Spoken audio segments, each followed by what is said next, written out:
Dados da Organização Mundial de Saúde de 2012 mostravam que naquele ano cerca de 70 milhões de pessoas em todo o mundo tinham algum tipo de transtorno do espectro autista. No Brasil, seriam 2 milhões de pessoas. Dados mais recentes mostram que para cada 58 pessoas que nascem, uma vai apresentar esse espectro, em alguma característica do espectro autista. E hoje nós vamos conversar sobre esse tema.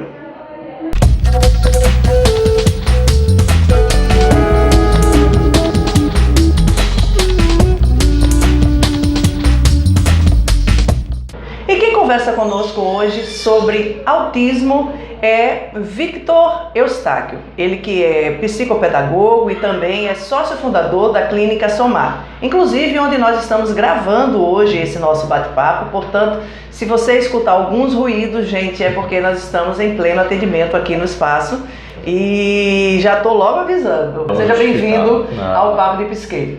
Imagina, o prazer é meu, tá? É um prazer estar podendo participar aqui do seu bate-papo, do seu canal. Vamos ver se conseguimos aqui informar sobre autismo para o seu público. É um prazer. Vamos lá, então comecemos pelo começo.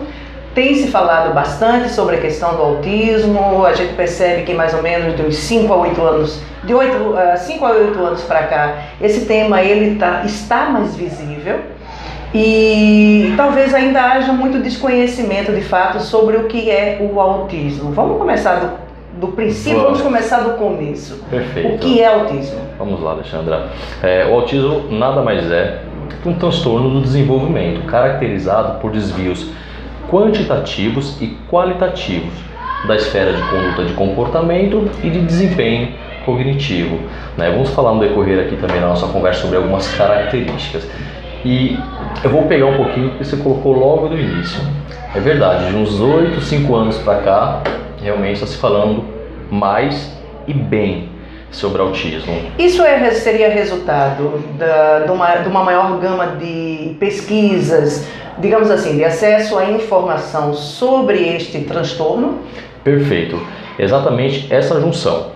Então, hoje sabe que a população ela tem um acesso educacional mais rápido. Hoje você está estudando aqui o mesmo conteúdo com carinha com a pessoa ali da China, ali com a videoconferência. Então, você consegue hoje fazer um curso de pós-graduação no final de semana. Financeiramente falando, sim, é de fácil acesso. Então, nas universidades, nas faculdades, hoje tem ali profissionais, a grade curricular tem falado mais sobre autismo, a cúpula médica também vem estudando muito mais, a ciência colabora isso tudo. Então vamos lá, eu falo que esse boom, quando se fala em autismo, é uma junção da tecnologia também, das informações acadêmicas, trabalhos empíricos alusivos ao tema e, claro, a mídia visual e auditiva também acaba colaborando bastante sobre essa temática. Você liga a televisão hoje, facilmente você encontra um personagem com autismo na novela. Você liga ali na rádio, você vai ter um especialista falando ali sobre autismo. Canais profissionais, igual a Alexandra, está aqui oferecendo algumas informações sobre autismo. Então você imagina a junção desta condição, e é isso que acontece para essa percepção hoje. Exatamente a junção dessas colocações.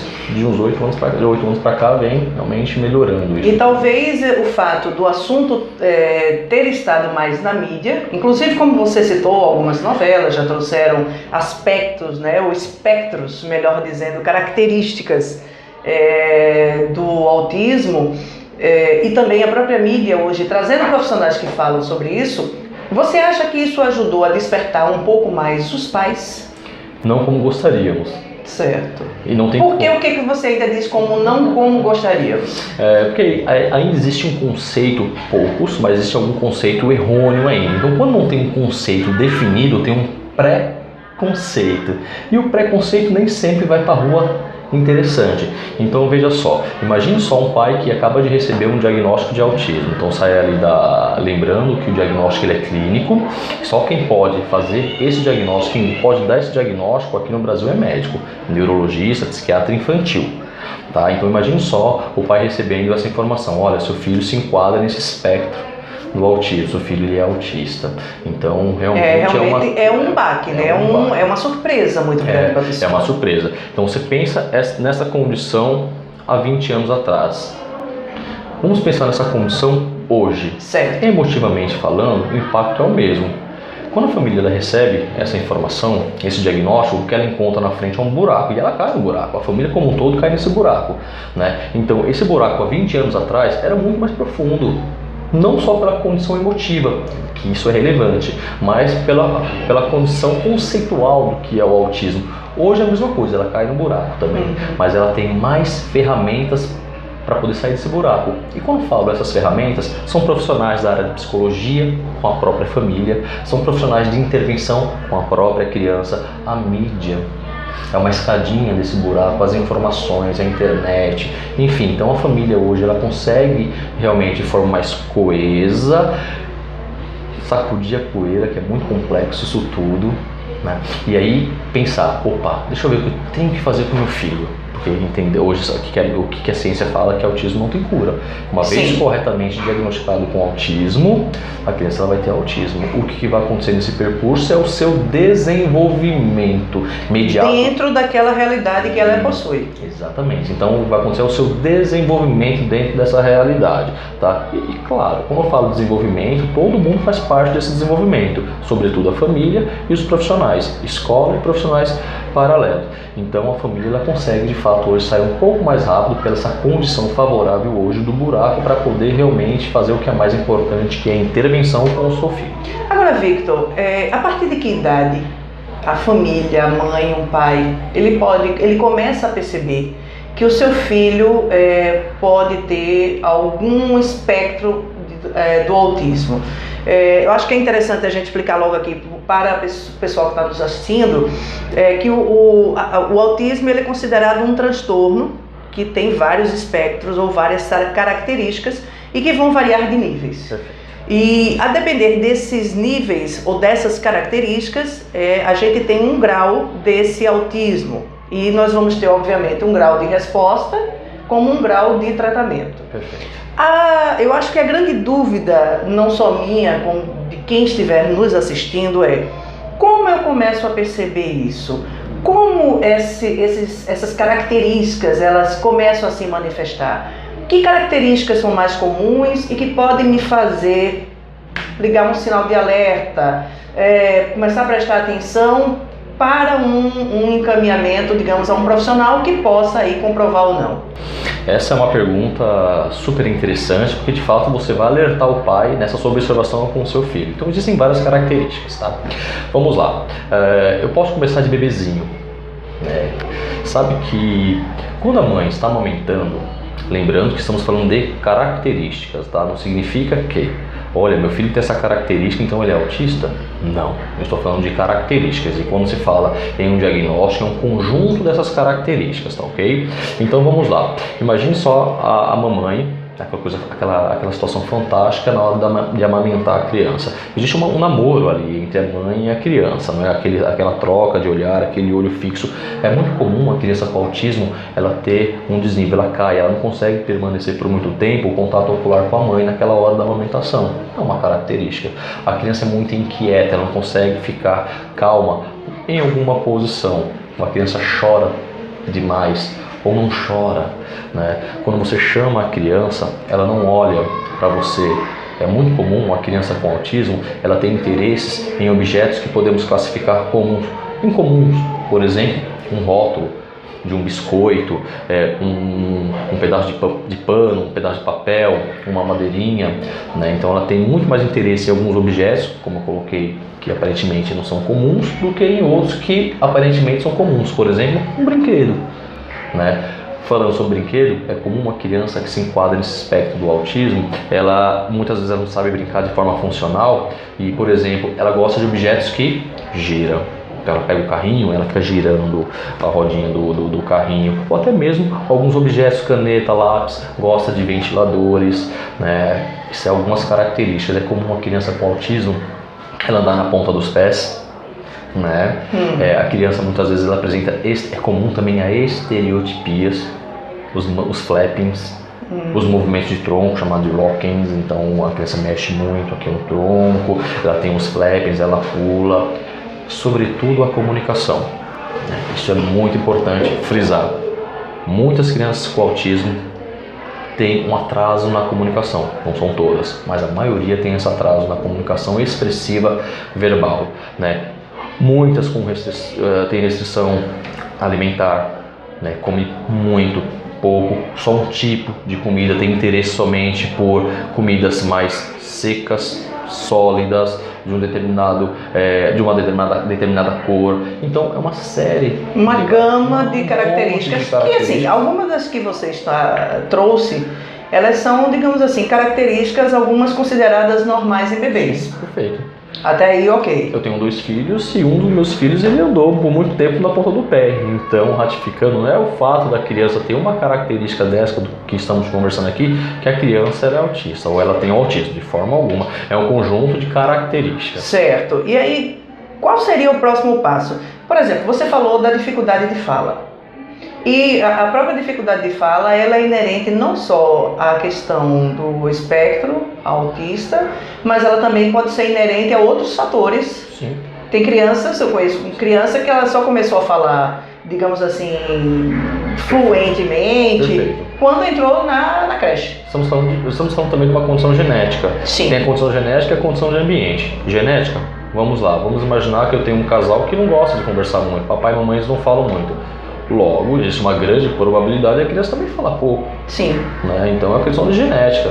E no ambiente, essa mesma criança, onde ela não observa muito papai e mamãe conversando muito, se por acaso os pais começarem a conversar entre si, mudar o comportamento, a criança também ela pode mudar o seu comportamento e imitar o comportamento da família, que é falar um pouco mais. Então é super engraçado, né? Isso acontece. Passada essa fase da infância, digamos assim, dessa primeira fase, né, infantil como bebê, qual é o próximo passo? Qual é, digamos assim, uma próxima data limite em que a gente tem que ficar atento para esses padrões e aí talvez buscar um especialista? Legal. Veja só, eu vou falar daqui a pouco sobre esse padrão, mas antes de falar sobre esse padrão como sendo data limite, eu vou colocar um alerta aqui. Certo. Existe um desenvolvimento natural de qualquer ser humano. Não é o fato da criança estar acima da grande maioria ou abaixo da maioria que ela tem alguma coisa. Mas se porventura a criança, naquela faixa etária, por exemplo, ela não conseguiu ou ainda não está desenvolvendo a fala, antes do diagnóstico, que mal tem? Que mal vai fazer essa família buscar um especialista? Busca um fono para saber a priori. Isso é normal nessa faixa etária? Bom, se não é, como eu, na condição de papai e mamãe, posso ajudar o meu filho em casa, a minha filha em casa? Então, se a criança ela tem dificuldade na interação social, que mal tem buscar um psicopedagogo, um psicólogo, um especialista na área para primeiro aprender, eu na minha posição de pai e de mãe, como que eu posso ajudar meu filho em casa e na escola. Nesse desenvolvimento, né? Então, diferente do nome que se dá ao conjunto de características e sintomatologias que estamos falando de autismo, se seu filho, sua filha apresentar alguma dificuldade, corra para um especialista. A nomenclatura, pela essa junção de comportamentos, de desenvolvimento, de características, pode vir depois ou não. Né? A criança pode ter alguma coisa ou não. Mas se ela não tiver nada, que bom que a família já buscou algumas intervenções, algumas dicas. E se ela tiver alguma coisa, que bom que a família também já buscou ajuda profissional. Então, cedo, precoce. E respondendo agora a sua pergunta, é engraçado que todas essas características que foram colocadas aqui, é muito comum essa percepção. Ela acontece entre 1 ano e meio, 2, dificilmente mais de 2 anos e meio. Então, essas características acontecem até 2 anos, limítrofe, dificilmente mais do que 2 anos e meio. Certo. Por exemplo, poxa, meu filho olhava para mim quando eu chamava, agora não olha mais. Meu filho falava papai, mamãe, aconteceu alguma coisa, porque hoje ele não está falando mais. Né? Então, essa percepção acontece nessa faixa etária, 1 ano, 1 ano e meio, 2 anos, né? E é comum a família, então, nesse momento, associar essa condição a, será porque eu mudei de apartamento, de casa? Será porque eu mudei de babá? Será porque eu dei aquela palmadinha nele? Será que foi aquele tombo, aquela queda que a criança teve? Será que ela ficou doente a semana passada? Então é comum, a família não sabe, né? É comum, nesse momento, ela associar algum fator próximo àquela percepção, né? E aí a família fica um pouco preocupada e leva para um especialista. Em geral, um neurologista ou um psiquiatra. E aí, o neurologista ou o psiquiatra passa uma série de baterias de exames, lembrando que os exames que os médicos eles solicitam ali pela família não é para saber se a criança tem ou não autismo, é para descartar outras possibilidades. E em geral, se estamos falando de autismo, é comum que tudo dê normal, tudo normalzinho, né? Então, depois dessa pseudo-regressão, né, 2 anos, 1 ano e pouco, 2 anos, fazia isso, deixou de fazer, depois disso, é só evolução, desde que a família realmente entenda do assunto. É super importante a família entender e participar de todo o desenvolvimento da criança e, claro, ter um bom acompanhamento com bons profissionais.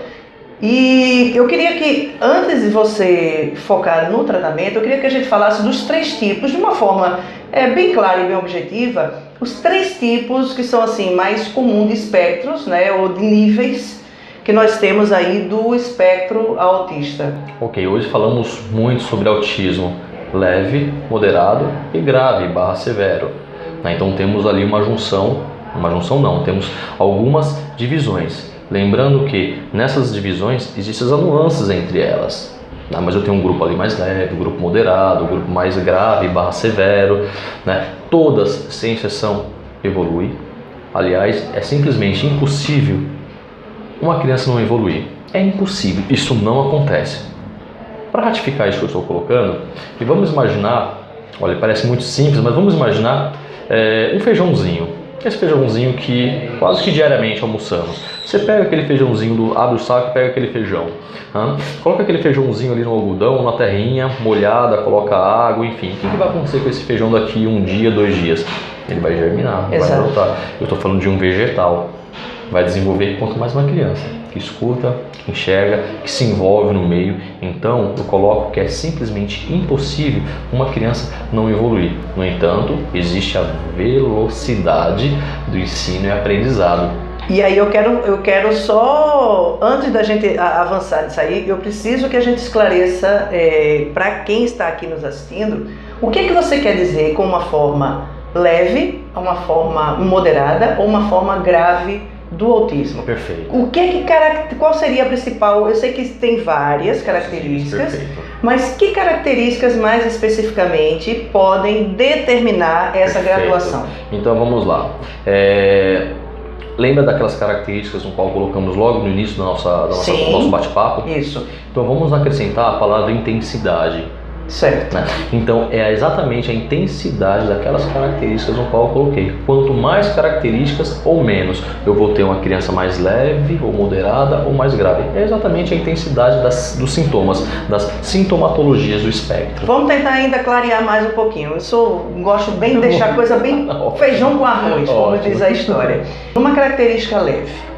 Essa criança, ela consegue interagir com as pessoas? Veja só, a interação de fato é uma característica notória, principalmente naquela faixa etária de 2 anos, 3 anos, porque é comum a criança já estar ali na escola. Então é fácil perceber essa dificuldade nessa interação.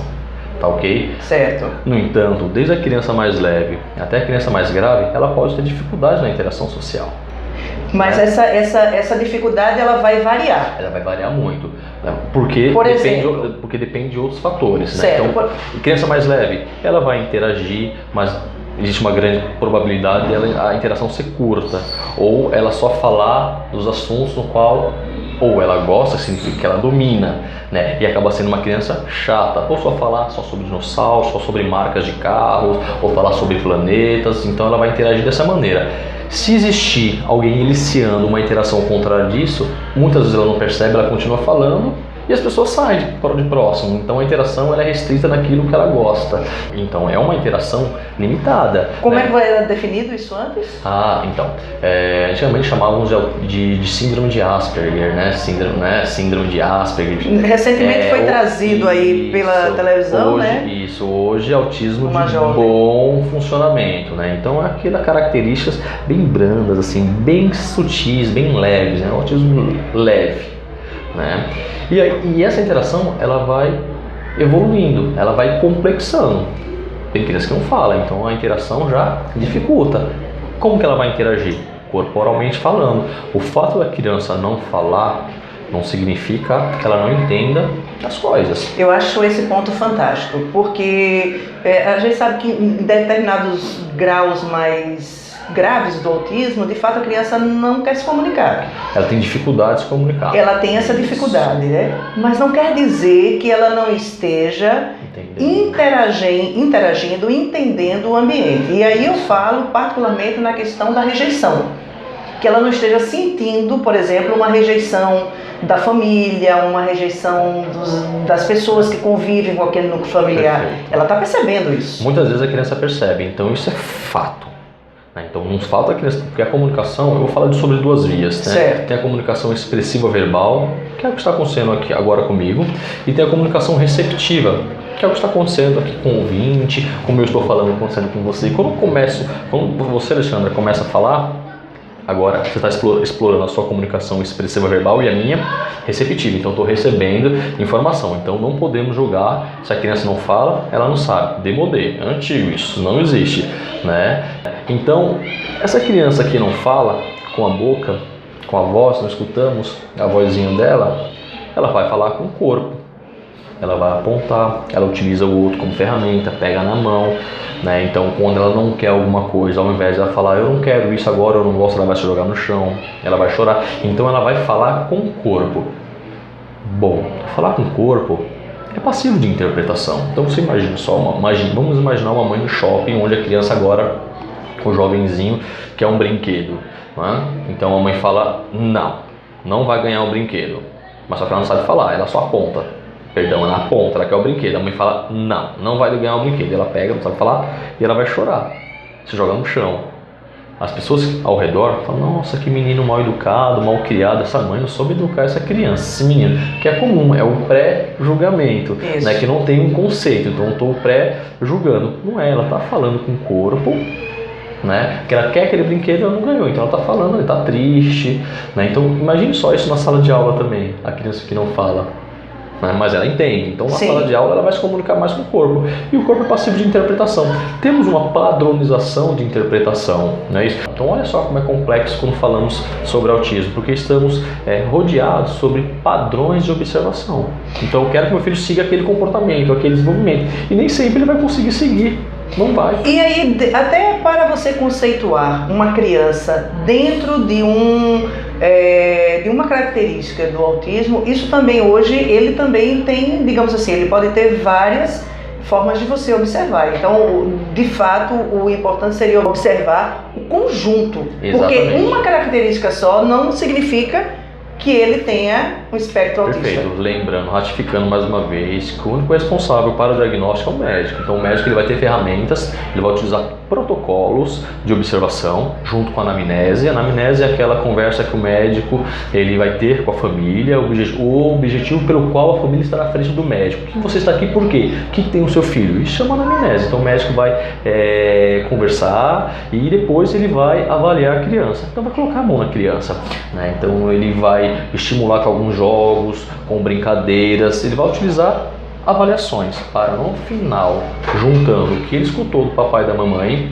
né, junto com aquela avaliação, vai falar se a criança ela tem ou não o autismo. Então, não faça isso em casa, né? Estávamos até conversando que, recentemente, quando se fala em autismo, hoje se fala melhor de autismo. Hoje, muitas vezes, até parece estar um pouco banal, né? Estou banalizando muito, né? Estávamos conversando agora. Então, não é o fato do seu filho andar na ponta dos pés, que ele tem autismo, que se ele teve um atraso na comunicação expressiva verbal, ele tem autismo. De forma alguma, não faça isso. Busque um especialista. né? Que é muito mais importante do que julgar, é buscar um especialista.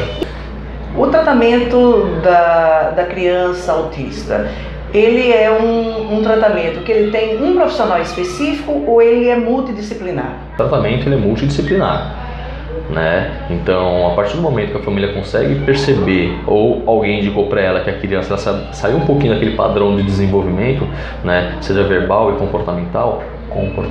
Então, o tratamento ele é em base de comportamento, o tratamento da criança com autismo, as intervenções. Então, é importante, depois de uma avaliação do especialista, né, e depois dessa avaliação, o especialista ele vai montar um planejamento de trabalho. Esse planejamento de intervenção, ele tem algumas nuances. Por exemplo, a criança com 5 anos de idade, teoricamente, era para saber o que com 5 anos de idade?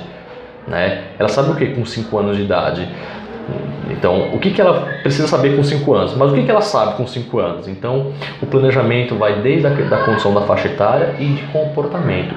Qual é o comportamento dela com essa faixa etária de 5 anos de idade? O que ela também tem que aprender de comportamento para essa faixa etária? Então, é natural, tem que ser desse jeito, a criança ter programas individuais sobre comportamento e estruturas cognitivas, atividades acadêmicas, desenvolvendo as estruturas cognitivas, né? E, como coloquei, comportamentais também.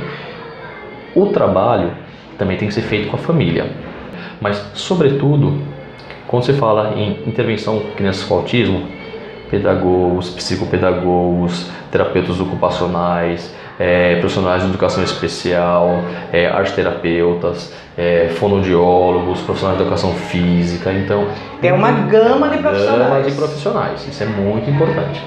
E a intervenção, ela não fica restrita somente nas clínicas, nos consultórios. Obrigatoriamente, o profissional tem que estar próximo da escola. A escola é um fator muito importante para um bom desenvolvimento da criança. Certo. Então, como é o desenvolvimento de comportamento e o desenvolvimento cognitivo da criança na escola? Então, necessariamente precisa existir um treinamento com a escola, montar um programa individual para essa criança, né? Então, o trabalho não é só com a criança na clínica, no consultório, na escola. O trabalho é social também. E aí, vindo para esse trabalho social que você está falando, eu queria destacar aqui agora a importância da família nesse processo. A gente sabe que não é fácil para a família, não é uma coisa simples, porque assim, é um tratamento que vai durar a vida inteira. Então você sabe que você vai conviver com aquela pessoa, trabalhando os seus aspectos, investindo no seu desenvolvimento, torcendo por aquela pessoa, interagindo. A família também precisa ser cuidada. Muito. Sobretudo a família. Porque eu acho que o primeiro processo é aceitação. Exatamente. Então, quando a família chega aqui no nosso espaço, aqui na Somar, brincamos muito falando que nesse primeiro momento o mais importante é a família. Nunca a criança não tem importância, não é isso. Aliás, ela está aqui por conta do seu filho, mas a família, ela olha para o seu filho com o coração. Sim. É com o coração que ela está olhando para o seu filho. E o profissional também olha com o coração, mas ele tem um olho sobre uma temática, uma ótica profissional primeiro. Então, de fato, é um pouco mais complexo o atendimento familiar do que propriamente dito com a criança, né? Primeiro sobre a aceitação. Então tem família que demora um pouquinho mais, sobre aquele luto, né? Brincamos, depois do luto vem a luta, né? Mas antes de vir a luta, então a família, ela sim tem que chorar muito. Chore bastante, abraça o papai, abraça a mamãe, chore bastante. Tem que chorar. Deságua. Bota pra fora. Não é pra chorar porque... Não tem essa que não é pra chorar porque tem que chorar mesmo. Eu estou falando da sua cria, do seu bem mais precioso, do seu ourinho que é o seu filho. Então chore muito. Daqui a pouco não vai aguentar mais chorar. Então depois vai ter que agir. Deixa eu ver como que eu vou fazer. Deixa eu ver o que eu vou fazer agora para ajudar o meu filho. Quando você fala sobre autismo é isso. Máscara de oxigênio primeiro na mamãe e no papai. Um precisa do outro. E o que é máscara de oxigênio na mamãe e no papai? É sair. Vão namorar, deixa uma vez a cada 15 dias, uma vez no mês, deixa com a avó, com a tia, com o primo, com o tio, e vão namorar à noite, vão sair para o restaurante. Então a primeira coisa é máscara de oxigênio no papai, na mamãe. Quando o papai fraquejar, a mamãe tem que ajudar o papai. Quando a mamãe fraquejar, o papai ajuda a mamãe, porque tem uma criança linda ali precisando de ajuda. Então, dito isso, primeiro, quando chega aqui, eu falo primeiro é entender o que é autismo, né? Máscara de oxigênio em vocês. Depois vamos conhecer o seu filho. E aí vamos ver o que podemos em conjunto, ninguém faz nada sozinho. Em conjunto vamos ver o que podemos fazer para ajudar o seu filho a desenvolver. Porque é impossível uma criança não evoluir, não se desenvolver, é impossível. Isso é fantástico. Victor Eustáquio, muito obrigada. Imagina. Pela sua participação conosco aqui no Papo de Psique. Eu espero que a gente tenha ajudado bastante as pessoas que estão nos assistindo sobre esse tema. Principalmente as famílias, né, que precisam se deparar com isso e precisam ter esse pensamento positivo diante do seu filho e tratá-lo com o maior carinho e também se tratar com carinho para poder ajudar essa criança a se desenvolver, né? Muito obrigada pela tua participação aqui conosco. Olha, o prazer é todo meu. Estou muito feliz, tá? Espero, de alguma maneira, espero que tenha colaborado aqui, tá? A Somares está aqui de portas abertas para sempre quando vocês precisarem de alguma coisa. Qual é o telefone onde o pessoal pode lhe encontrar e encontrar alguma informação? Tá. A Somares tem 2 sedes, tá? Temos uma na Torre, bem próxima à Igreja da Torre, e outro espaço aqui em Boa Viagem, que é exatamente esse. Tá? Na Torre fica próximo da Igreja da Torre, aqui fica na Rua Bem-vinda de Farias. Tem um site que é o www.somarrecife.com.br, www.somarrecife.com.br. Tem um telefone que é o 3441-5656, 3441-5656. Quer conhecer aqui nosso trabalho, conhecer o nosso espaço? É só fazer a visita. Liga que estaremos aqui para tomar um cafezinho, conhecer aqui a nossa estrutura. É muito simples assim. Ok, muito obrigada, Victor. Obrigada a você que esteve conosco até agora. E não esquece, gostou da entrevista? Curte aqui o nosso vídeo, compartilha, leve esta informação para outras pessoas. E na próxima semana a gente volta a se encontrar aqui no Papo de Psique Entrevista. Até lá!